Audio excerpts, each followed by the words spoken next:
But you'd be surprised, small and large organizations actually are still figuring it out. Let's be honest, most workplaces, work environments can be changed for the better. It might be about the benefits, making them more inclusive, or it might be about policies or workflows that just don't work and add additional stress. So maybe, they just simply don't work and they need to be updated. So how do you go about changing them? My guest today has an extensive experience in influencing company policies and benefits, so I'm very excited to introduce Tiffany to you. Tiffany is an experienced tech recruiter who has worked in industries like gaming and entertainment and now works at a company called Source Coders. She has a ton of experience in influencing company policies, like I've already said, so I'm very excited to just jump straight into this conversation. But before we do, we did have a separate discussion on her journey as a tech recruiter and her tips on how to get into the gaming or entertainment industry. So if you're interested in watching that video as well, I will leave a link to it in the description. It's on my Instagram in the IGTV format.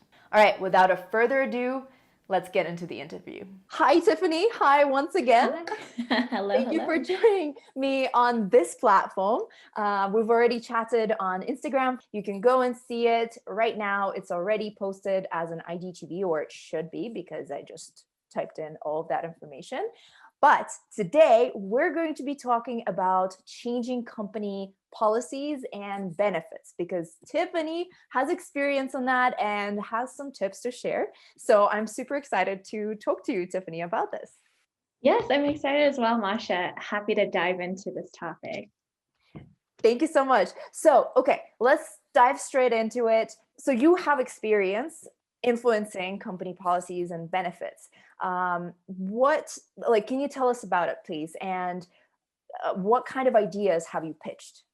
Sure. So I'm going to start from pitching these changes at a granular level. So what that means is my idea back in when I first started my journey in tech was how do we increase employee morale? So how do we make this place a happy workplace for employees outside of their day-to-day job?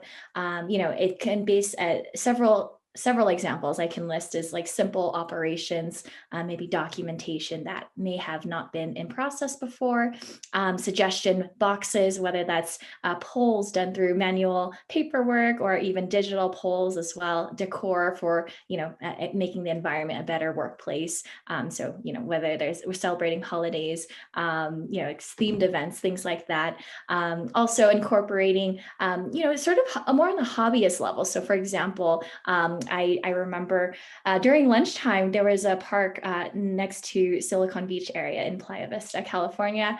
And so there was these basketball courts. I used to play basketball from a really young age until actually even still at that time. And so during lunchtime, I was like, hey, who wants to play basketball? Like, let's get this going on a regular basis. Things like that was really fun. People started showing up regularly week after week up until my time there. And then similarly, when I was working at Activision Blizzard, I noticed that the theater wasn't being in use at the time. It was this really dark theater where they would do sort of showcasing. But during lunchtime as well, got a group of folks that wanted to do yoga. So as I mentioned, hobbyist side, we would do yoga in the theater room, just put on a video and start doing some activities there. And this is just not specific to my department, but everyone was invited. And then along the way, there was other, at my time at TikTok, so there's reiterations of those operational processes. So documentation that you would think that was beforehand there actually probably didn't exist. And so starting from a granular level, let's say, okay, let's start implementing these things that could be helpful for a good chunk of people, especially with the growth and trajectory that we were dealing with at the time. So these are more on a general level of my past experiences with the companies I've worked at. Now, as far as policies go, the current thing that I'm working on today, given our current climate in the past year with my organization, is I'm implementing mental health days in addition to PTO and holidays. I do Being a psychology major, I truly believe mental health is very important, just as physical health, emotional health, everything encompassing. And so those are some of the things that I've done in the past and I'm currently implementing for the future as of right now. That's amazing. And I completely agree with you. Honestly, I wish I had a mental health day every single week because it's so important. It's so important. And so, how many of those ideas that you have pitched got implemented, and why did they get implemented, and why did the ones that didn't get implemented get blocked? Like, in your opinion? Sure, sure. So let's say for some, I would say a good majority of them did get implemented when during my time there. I was facilitating more one-on-ones with folks who are, for example, let's take the yoga session at Activision. I would host these events through calendar invites internally and see who would be interested. And the fact that everyone started showing up, asking me, "Hey, when's the next session?" I really thought that was more of, in line to have people gather together and have these implemented even thereafter. So till this day, I'm not sure if that still happens, but it'd be great to hear if other things like that have come about. I know that there were video game nights that someone also else hosted. So I want to say it was not just me particularly. I learned through example. So whoever hosted events internally just to get people just communicating from different departments so it's not siloed. I think that was helpful.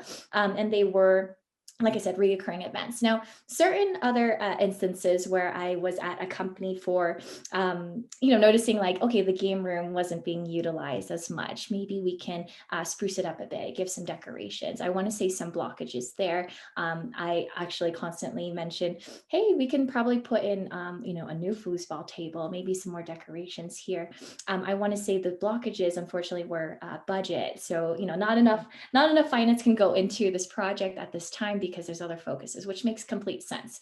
At the time, focus was more on supplying snacks and beverages and whatnot, right? So also time restraints. So we don't have enough time right now. Unfortunately, we got to focus on the day-to-day basis. So that makes sense. It's like it's a constant battle between, okay, well, employee morale, but also there's a day-to-day. So there wasn't enough data to provide that change. And then also as well, I'm not just myself implementing it. There's not enough numbers to sustain this. So as far as looking at organization overall, are the 200 people all for this, or is it just 10 people? So those were the kind of blockages that I did face. So I would say a majority of those grassroots level effort of, it's lunchtime, let's see if we can get together. Those definitely were implemented, but the other ones, not so much. It was a push and pull, but at the end of the day, at least we shot our shot. Exactly. And I love how you touched on data and, looking at the numbers, because my next question is about your approach to pitching. What went into the process of building a case for something? Sure. So, how to approach that is, first you want to understand your why. Why are you building a case to begin with? Are there parts of the processes that are in place and or not in place? Are they falling short? Are people complaining about certain policies or not? Trying to make their voices heard as well. And so when you're in an organization that comes in a place where upper management, they're not listening to us, like what do we do? That really starts from a community level too. It takes a village to be able to implement these policies. And so knowing the why is very important. So, this department feels a little bit siloed from X other department. How do we get them together? And going back to leading by example, I want to say there were several team members of mine who also introduced the integration of having people meet. So for example, hey, Tiffany, my coworker asked me, hey, Tiffany, I want to introduce you to someone who just joined last week. Are you free for lunch or a quick chat? Let's talk. Not necessarily, at that point, having those things and the same mindset, I think from a group community basis, we'll be able to implement those policies around the why. Maybe we can start talking about these changes can be implemented too to make everyone happy. And then also how you prepare those cases. If once you do get those numbers and the data behind it, like, I think that we can implement.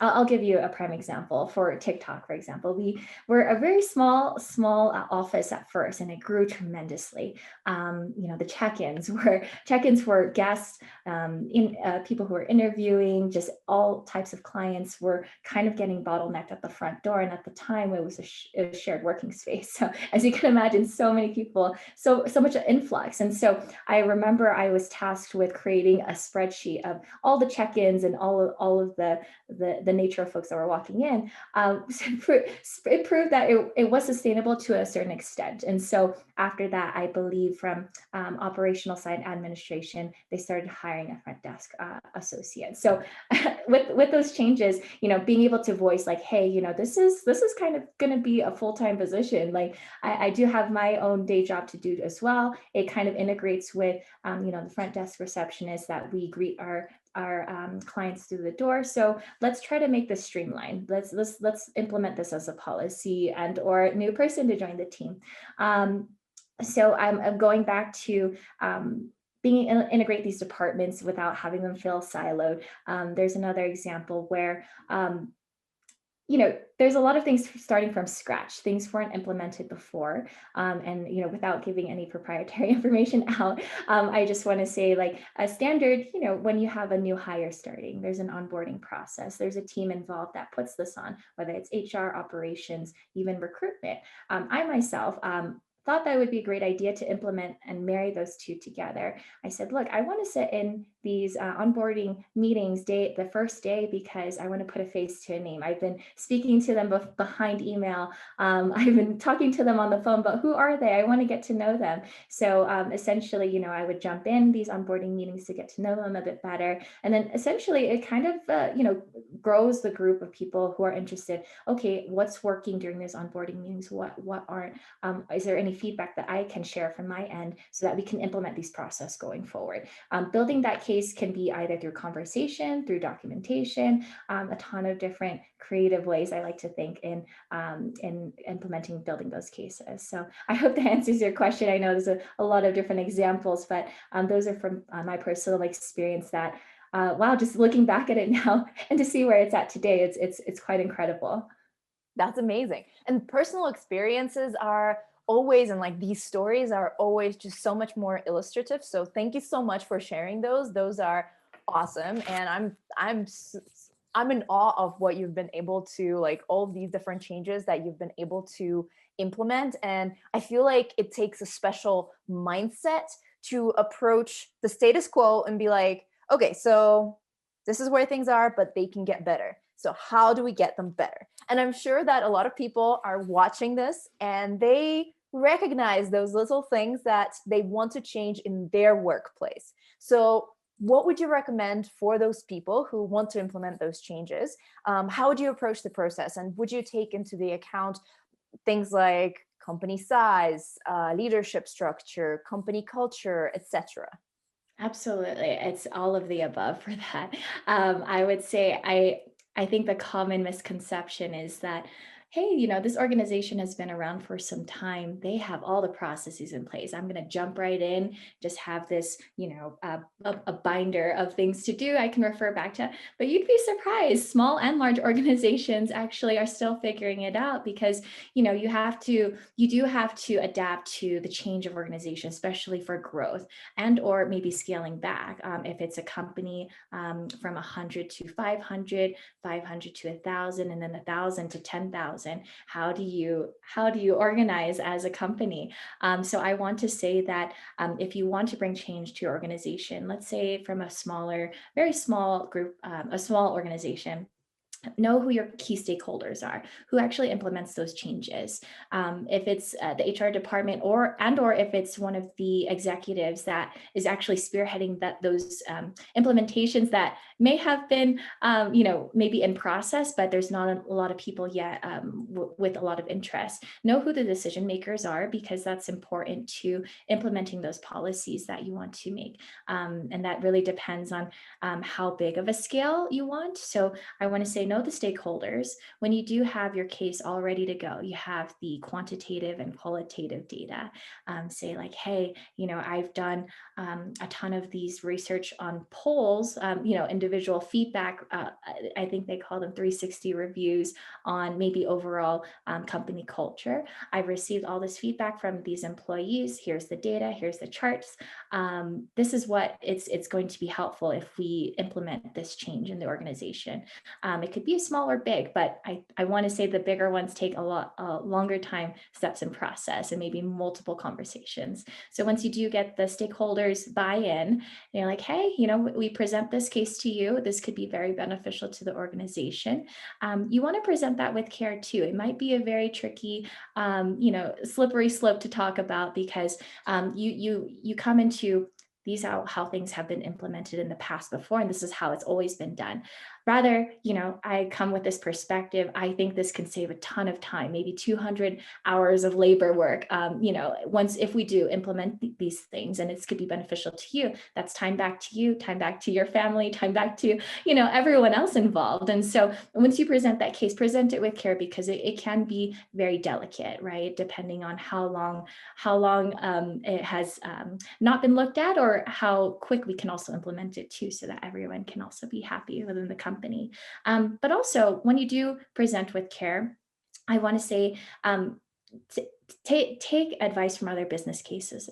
So other presentations that have already been having conversations in the company, whether that's through lunch and learns, like, hey, this is what we're working on right now. This is what has worked in the past. This has not worked in the past. Those are key things to keep in mind, because you also want to come with a case that's already prepared of okay, these are other options that we can entertain. Plan B, if not plan B, plan C, plan D. Let's go with these. And then also another key point is focusing on realistic change. Is it actually going to make the organization change based on the implementation that whether it's for the employees themselves or the value that the company can bring, is it actually going to be implemented? And then know the ROI on that as well. So return on investment, how much time is being spent, which team is focusing on this, or how many meetings are they having about this topic, and what has been the return thus far? And by month 3, should we scrap it, or should we keep going forward? And then at the very end, kind of tying back to the first, keep in mind who the stakeholders are. Remind those leaders and executives, look, you're a crucial part to this change. If we want to make this going forward, you have the voice. We believe in you, we trust in you, and also they'll be an advocate for all of the folks involved making this change in policy. I love that. I can't stress enough the importance of stakeholders. Actually, as you were talking about this, I remembered about something that I actually helped implement in Google when I was there. And it was basically like a launch calendar. It was within the YouTube team. And we had all these launches internally that it was just hard to keep track of. And at some point, I was like, why don't we have a calendar that shows us when these launches are happening? Because there's so many different things from all those different sides. And finding the stakeholder was key. Finding the stakeholder who is interested in presenting this idea in a way that's aligned with their goals. And like that made them the advocate for it. And like the rest was much easier to actually do and implement because they were on board. So yeah, stakeholders, so important. And so what would you recommend to people who are, they've decided what they want to do? Maybe they've identified the stakeholder. How would you build the case, and what would you recommend for them when it comes to actually pitching it to the leadership? Sure. So I think that depends on a couple of things. So what your position in the company is as first as well, right? So if you're a manager or a coordinator, I would highly suggest having someone else aside from this stakeholder have buy-in. So if it is your manager, say like, hey, my manager and I spoke this out. We really think this is a great implementation. We should let's take recruiting, for example. This is a process that we can make the processes more efficient rather rather than let's just go, go. We talked it out with not only one-on-one, but we talked it out with other managers in different departments as well. And they feel that we can shed some time on scheduling interviews. Maybe we can group the interviews together and have a consistent interview panel going forward, so everyone's time is saved as well. So once you do have multiple voices, not only just your own, I want to reiterate that it's important to bring in a group of people, community based level, to the stakeholders, because your one voice is important. I don't want to discount that. One voice is important, but it takes a village to make a change as well. If everyone believes in the same what your belief is, and they understand it inside and out, I think that's the best way to approach it, especially to a stakeholder and or executive. That's amazing. Yeah, absolutely. Like, and it goes back to the numbers, like you were saying, right? And what's the percentage of the employees that need this change, and the employees that will benefit from this change? Like, do they actually see that this is a problem, or do they want this to be changed or not? So yeah, thank you so much, Tiffany. This was incredible, and I'm sure that this has inspired and motivated someone out there who is watching this right now to implement changes, to start doing that research, to do those interviews, and to identify those right stakeholders and present a solid case to them with all of the data that they need. And hopefully this will help someone make their work environment a better place. So thank you so much for sharing your insights. You're very welcome, Masha. Thank you so much for having me today. It was such a pleasure meeting you again and to talk about things that I'm most passionate about. And yeah, I'm happy to, elaborate more if there's any other questions down the line. Thank you so much. And we can do that in the Discord community. If you guys are in there, go there. And if you're not, join. I will leave a link to it in the description. Tiffany is there, and that's how we met. Yes. I'm so glad we met there. Love Discord community. It's so supportive. While discussing our failures, which is an awesome exercise. Yes, more on that, maybe another episode down the line. 100%.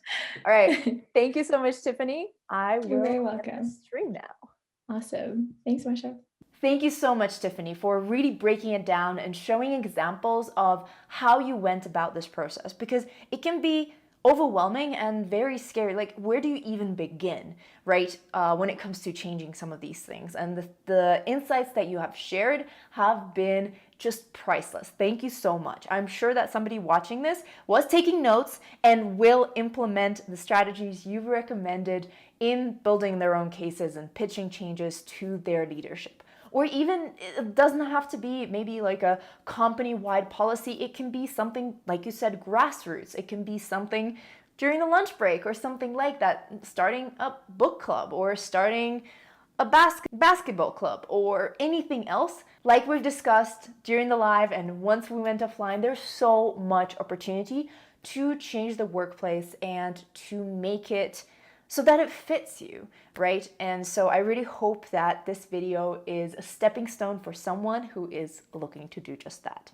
Follow Tiffany on social media to learn more about what she's doing and her journey in general. I will leave the links in the description. Let me know what you thought about the topic, and if you have experience in implementing or influencing changes in the company policy, benefits, and all of this good stuff. Any stories are super welcome. Very excited to hear what your experience on the topic has been like. Like this video if you've enjoyed it.